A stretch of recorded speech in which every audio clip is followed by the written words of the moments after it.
I think I'm going to say something that most likely you have not heard any prepper say before. I do not know how an SHTF is going to develop in the United States. I don't know. You see online, people speculate and they say, well, it's going to happen because of this and, a solar flare, civil war, economic collapse, all of those valid points. But we really don't know how it will happen. What I can tell you is how it was in Cuba, the years that I lived there. So I was in my weekly shooting range session with my son, and we started talking about that, and that's why I decided to make this video. We have been testing the this 22 ammo. Quite frankly, it's not bad. It's fairly accurate. I mean, that's my son, and he was using the Takedown 1022. That's why I put it there so you guys can see. And didn't have a misfire or anything. It just has a lot of wax. But other than that, I think it's okay. It's decent. I mean, the result, that 50 yards, by the way, if I didn't mention that. I'm gonna be honest with y'all. I think I like it better instead of in a magazine. I like it in a lever action. Don't know why. I just do. But I'm saying all of this because we brought lunch, and I brought him one of this, and I had it here a while back. A freeze-dried food, Snow Peak. No, not Snow Peak. Oh my God, I'm sorry, y'all. I forgot the brand. It's not Mountain House. It's the other one, the one that I like. Spaghetti one. And we were having lunch at the range, and he was being a little fussy about it. He's like, I really don't want to eat this, that. And I said, look, son, you're lucky that you can eat all of this. Pick Refuel. That's the name of the food, freeze-dried food. And I said to him, I was like, son, don't be picky now. I never taught you to be picky. I told you all the time, you eat whatever's in front of you, no matter what. He's like, yeah, but kids, 11 years old. He might be big, but he's only 11. And I said, baby, listen to me. Back when Daddy was in Cuba, there was a point that we didn't have any food. And it's funny, you remember when on television they were saying that people from Haiti were eating cats in neighborhoods? And he's like, yeah. He's like, well, I don't know whether or not that was true, but I can tell you that was true in Cuba. And he looked at me and he's like, Dad, you have mentioned that before, but is that really true? And I said, yes, son, it is true. I can attest to that because I did eat cats in Cuba. Plain and simple. And he looked at me like, for reals? I was like, I'm gonna tell you something that, and here's the thing, and I'm saying this to everybody. Many people will say, ew, Billy, you ate that. There was nothing else. Nothing else. The government restrict food. You get a ration book, and that's all you get. During the special period when the Soviet Union collapsed, there was no food to go around. So we ate what we had to. And cat was in the menu. We ate it. And when you're hungry, everything tastes good. And I told that to my son. My son looked at me, and he was eating as I was telling the stories. And I think that's what everybody needs to hear a little bit. Where I come from, there are a couple of things that you have to understand. Where I come from, the moment that you wake up to the moment that you go to sleep, you're thinking about what you're going to eat because there was nothing. Nothing. And for what I hear, things are even worse right now. From the moment that you got up to the moment that you went to sleep, you were in a constant fight. Plain and simple. I have been told I have been told that, Billy, you get really angry.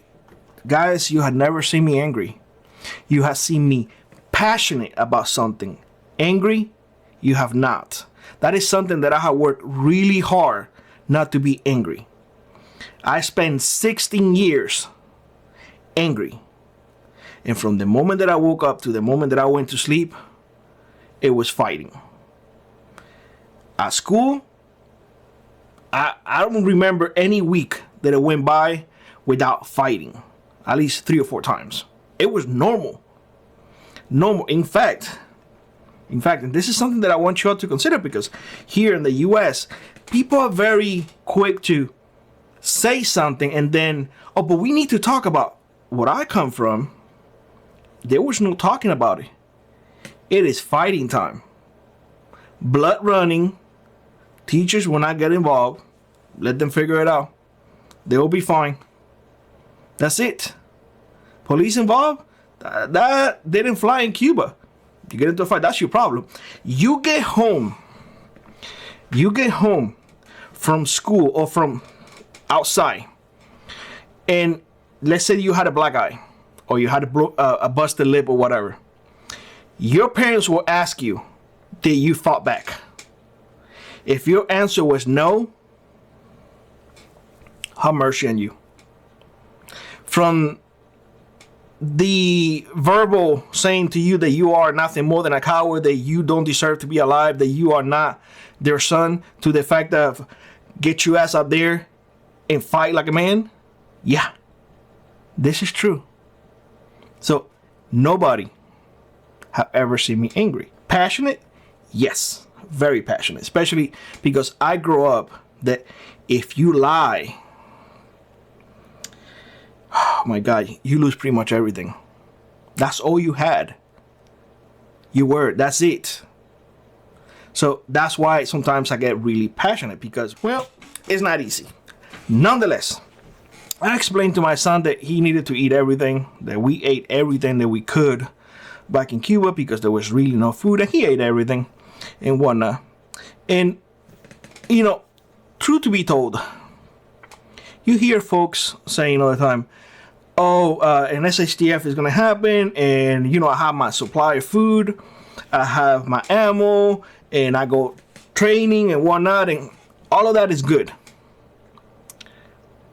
But let me ask you something. How about if it's not just a couple of weeks, not just a couple of months, not just a couple of years?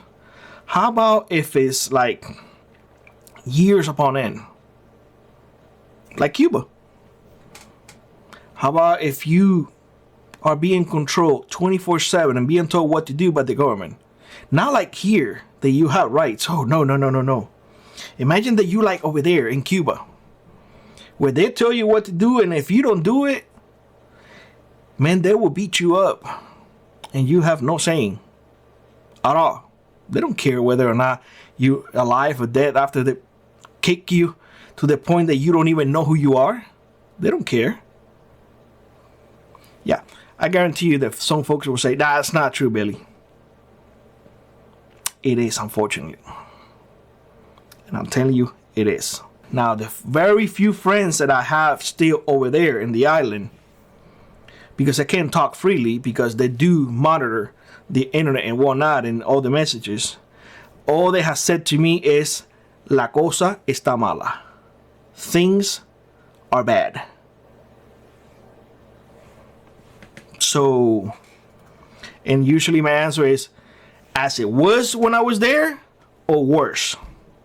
And the reply usually is worse. So, yeah.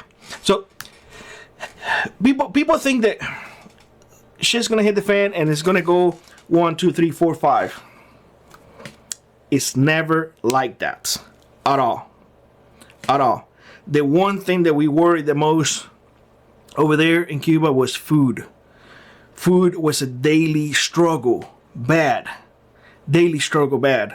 I don't know how many times I got into a fight in a line at the market because people cut in front of me, or a couple of people in front of me.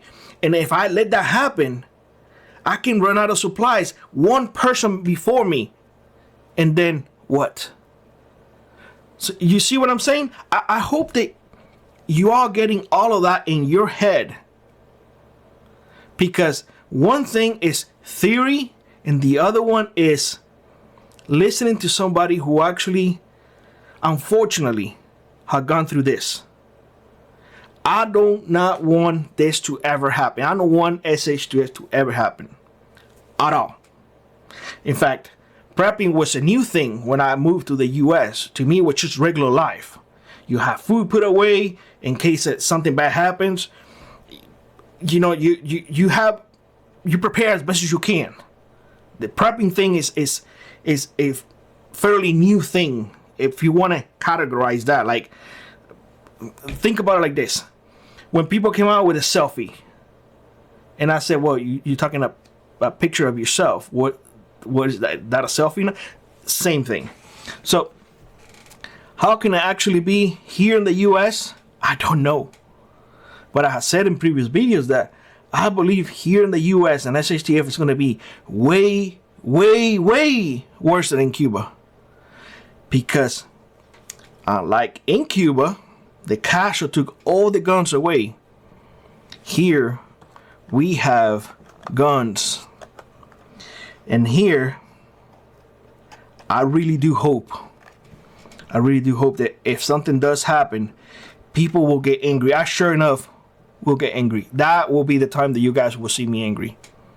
I believe that by that time, none of this will be here. All of this bickering online and all of this nonsense will be irrelevant. In fact, around that time, most likely I will cancel this channel and everything. True to be told, I just probably will do that. So if you ever see the channel going away permanently without notice, you can believe that, yeah, something is definitely coming, or definitely in the horizon, or at least Billy believes that it is on the horizon. And believe me, living through such turmoil for such a long time, you get to develop that gut feeling that you know when it's coming. Right now, as much as people think, we're still riding the gravy train. We are still riding the gravy train. And people may disagree with me and say like, oh, you don't know what you're talking about, Billy. Food costs this and that. You have yet to see people getting stabbed in a line to get bread. You have yet to see people getting dragged by their hair because they cut into a line. You have yet to see your friends stealing your pigeons because they need something to eat.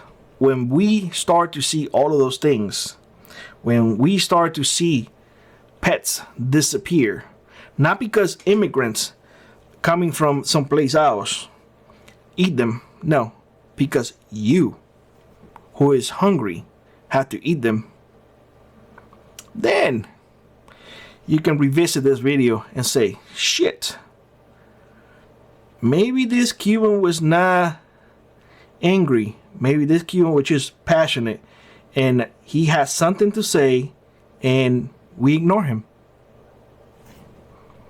Guys, the future is not guaranteed. The only thing that we can do is prepare as best as possible. In here, what I try to share with y'all is the way that I prepare. Whatever you do with that information is completely and 100% up to you. Quite frankly, if you decide to go with the things that I do, okay. If you decide to go with something else, okay. All I can say is, unfortunately, I went through one SHTF. I don't want to go through another. But I will say this. I lost one home country already. I will not lose another one. With that being said, I hope you have a great one. Like always, rock on, prep on, and I will see you in the next one. Bye-bye, everybody.